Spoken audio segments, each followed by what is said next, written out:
A nevem Parádi Gergely, és az utazás a szenvedélyem. Kezdetben még csak álmodoztam, de aztán valahogy megnőttem, és valóra váltak az álmok.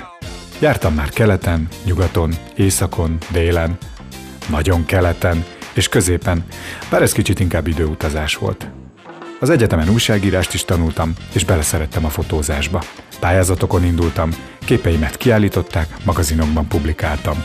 És hogy miért én lennék a legalkalmasabb erre az állásra? Külföldön például hamar fel tudom venni a helyi szokásokat, és szinte azonnal elvegyülök az ott lakók között. Nyitott vagyok, és általában gyorsan találok új barátokat. Nem félek a pókoktól, kígyóktól és más csúszómászóktól. Szeretem kipróbálni a belföldi járatokon való utazást, és szívesen megkóstolok minden finom falatot.